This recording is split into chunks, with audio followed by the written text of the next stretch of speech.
नमस्कार। आज हम जो है कार्यपत्रक 5 करेंगे। ठीक है स्टूडेंट्स, विद्यार्थी अपनी वर्कशीट निकाल लें और मेरे साथ पढ़ते और समझते चलें। बच्चों, आज हम इस कार्यपत्रक में अपनी पाठ्य पुस्तक वसंत के तीसरे पाठ बस की यात्रा का प्रथम भाग पढ़ने जा रहे हैं।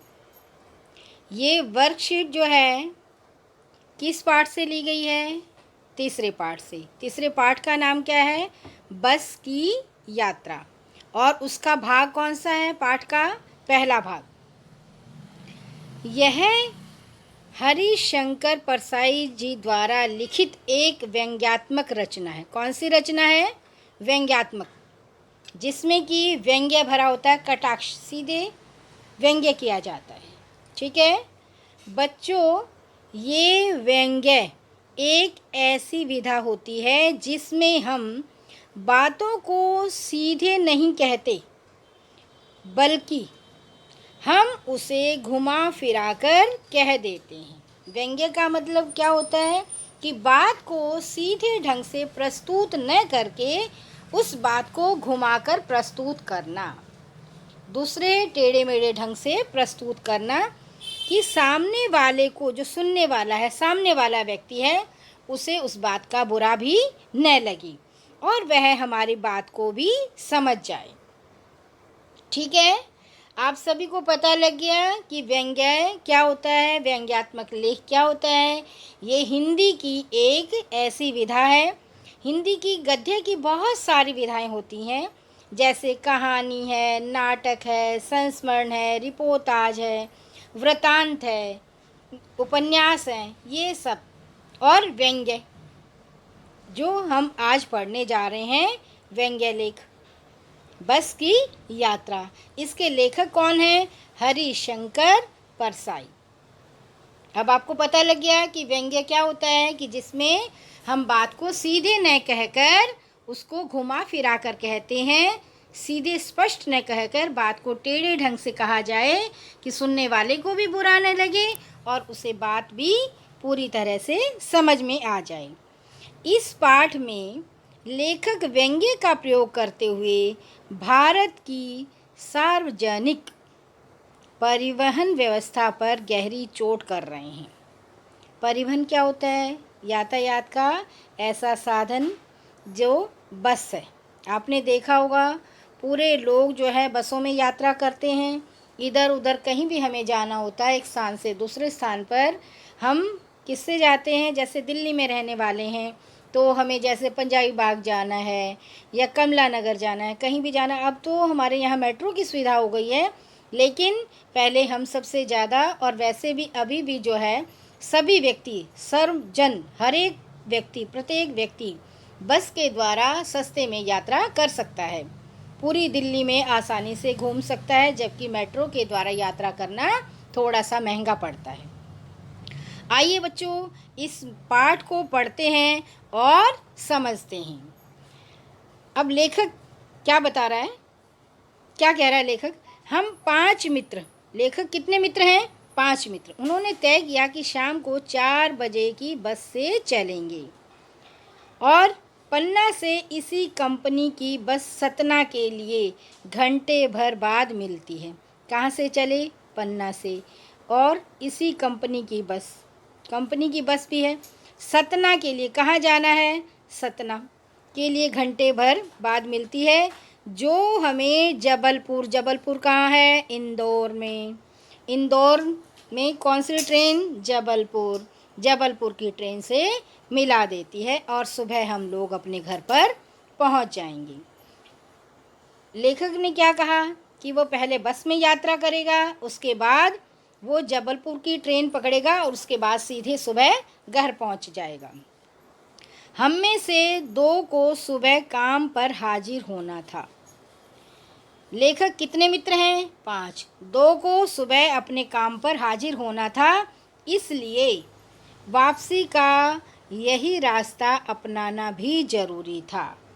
कि वापसी भी इसी के द्वारा ही उन्हें आना था, क्योंकि उन्हें सुबह जो है अपने काम पर जाना था।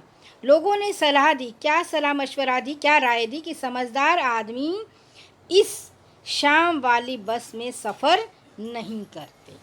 क्या सलाह दी लोगों ने कि जो समझदार व्यक्ति है वो शाम को इस बस में यात्रा नहीं करते। तो लेखक ने क्या पूछा? लेखक ने पूछा क्या रास्ते में डाकू मिलते हैं? नहीं। किसने कहा? लोगों ने। क्या कहा? बस डाकिन है। डाकू पुल्लिंग और डाकिन स्त्रीलिंग। ठीक है, डाकिन कौन सा है, कौन सा लिंग है? स्त्रीलिंग। इसका पुल्लिंग क्या हुआ? डाकू। डाकू समझ गए? डाकू कौन होते हैं? लुटेरे। अर्थात डाकिन कौन हुई? जो लूट कर खा जाती है, लूट लेती है पूरी तरह से। बस को देखा तो श्रद्धा उमड़ पड़ी कि भाई बस आ गई, फटाफट चलो। अब लेखक ने क्या देखा? कि लेखक ने देखा कि बस तो बहुत ही वयोवृद्ध है, काफ़ी अपनी अवस्था से बड़ी है, अर्थात बहुत ज़्यादा बूढ़ी है, बहुत बड़ी आयु वाली है। वृद्धावस्था में क्या हो जाता है? व्यक्ति जर्जर हो जाता है, हर अंग शिथिल हो जाता है और व्यक्ति कांपने लग जाता है। सदियों के अनुभव के निशान लिए हुए। कौन से निशान लिए हुए? जैसे हम लोग जैसे जैसे वृद्ध होते चले जाते हैं तो हमारे शरीर की जो है उस पर जो है वो हमारे शरीर की चमड़ी भी ढीली हो जाती है, उस पर तरह तरह के निशान हो जाते हैं, खाल लटक जाती है और दांत आदि जो है शरीर की जो है ना वो सुडौल नहीं रहता, बेडौल हो जाता है। इसलिए लोग इससे सफ़र नहीं करना चाहते कि ये काफ़ी क्या है? बूढ़ी है, जर्जर है। वृद्धावस्था में इसे कष्ट होगा। बुढ़ापे में हम किसी को तंग नहीं करना चाहते, किसी को दुख नहीं देना चाहते, किसी को पीड़ा नहीं पहुंचाना चाहते। हम बड़ों की सेवा करना, क्या सम्मान करना हम अपना कर्तव्य मानते हैं और बड़ों के किसी भी कार्य को हम इनकार नहीं करते और हमें करना भी नहीं चाहिए। बड़ों की सेवा करनी चाहिए। बस क्या है? पूजनीय योग्य है। बड़े हमारे क्या होते हैं? क्योंकि उन्होंने बहुत सारे समय का अनुभव होता है, अभ्यास होता है और हमें वो अच्छी राय देते हैं और हमें उनकी हमेशा सेवा करनी चाहिए, उन्हें पूजना चाहिए। उस पर सवार कैसे हुआ जा सकता है? कौन कह रहा है? लेखक। क्योंकि बड़ी चीज़ जो है वो सम्मान के योग्य है, इज्जत के योग्य है, ऐसे हमें उसको परेशान नहीं करना चाहिए। अब आइए शब्द मित्रता, शब्दों के अर्थ जानते हैं कि शब्द क्या हैं, किस लहजे में कहे हैं। हाजिर, मौजूद या उपस्थिति। डाकिन, डाकू शब्द का स्त्रीलिंग। डाकू कौन होता है? लुटेरे। वयोवृद्ध, बड़ी आयु वाला या वाली। वृद्धावस्था, बुढ़ापा। अब इस गद्यांश में जो निम्नलिखित प्रश्न हैं, अब उनके गद्यांश के आधार पर ही हमने उत्तर देने हैं। पहला है, लेखक ने बस की यात्रा करने का निर्णय क्यों लिया? अब बताइए। सबसे नहीं है, लेखक ने बस की यात्रा का लेने का निर्णय क्यों किया? क्योंकि बस जो है वो क्या है कि लेखक को अपने घर जाना था और जो है कंपनी की बस ली, जो कहाँ जाना है उन्हें? जबलपुर की ट्रेन से अपने घर पहुंचना है। तो इसलिए लेखक ने जो है शाम के समय ऐसी अवस्था वाली बस ली कि जो काफ़ी जर्जर अवस्था में थी, काफ़ी वृद्धावस्था में थी और उसे अपने 5 मित्रों के साथ अपने घर जाना था, अपने गांव जाना था। इसलिए लेखक ने बस से यात्रा करना उचित समझा। अगला प्रश्न है, लोगों ने यात्रा के संबंध में लेखक को क्या सलाह दी? लोगों ने क्या सलाह दी? लोगों ने सलाह दी कि ये बस जो है ढंग से नहीं पहुंचाती।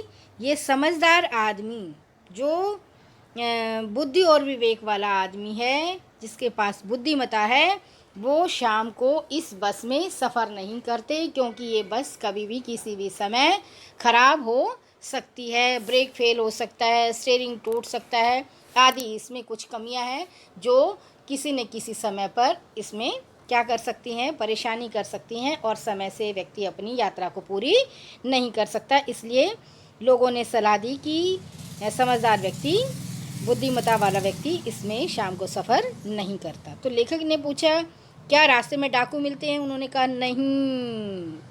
क्यों? क्योंकि ये बस जो है वो क्या है? डाकिन है। बस क्या है? डाकिन है।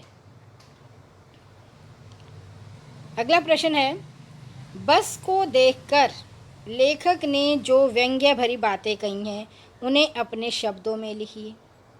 लेखक ने बस के बारे में क्या कहा? एक तो वो वयोवृद्ध है, बूढ़ी है, उसकी हालत जो है वो ठीक नहीं है, वो उसकी हालत जर्जर है, वो कहीं भी उसका ब्रेक फेल हो सकता है, कहीं भी उसका स्टीयरिंग टूट सकता है। तो आपने इन सभी बातों को अपने शब्दों के द्वारा इसमें वर्णित करना है, अपने शब्दों के द्वारा लिखना है। ठीक है। अगली है बच्चों इसमें गतिविधि, एक्टिविटी।